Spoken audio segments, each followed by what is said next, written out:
We are currently in front of the magistrate court in Shagamu. I remember back in January 20th, what stalled the case at the time was the prosecuting counsel said they wanted to relay the case to the Department of Public Prosecution through the Office of the Attorney General of the state, and they've done that.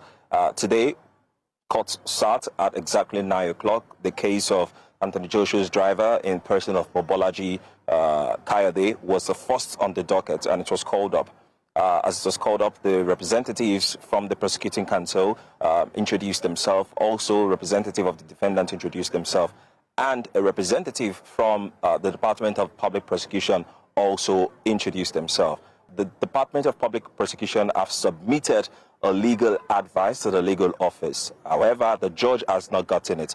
So the judge is trying to make sure that the DPP have enough time to gather their witness, gather their evidences, then come prepared for the next adjournment. Because the case of manslaughter seems to be the biggest one that carries the highest sentence and all the charges against Kayode.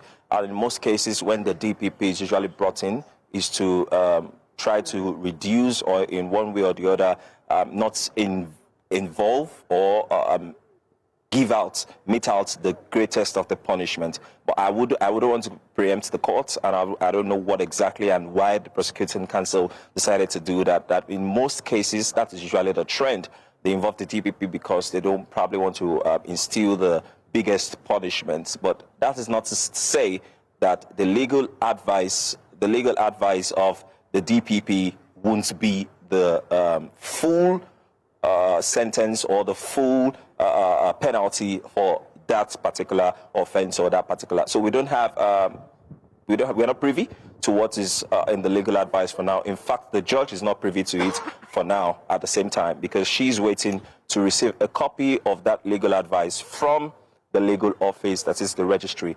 Then she can now go forward with the case. And of course, the DPP will now bring in their witnesses and evidence. So I don't see this case stopping anytime soon. We're still going to be having a whole lot of hearings back and forth till this case is done.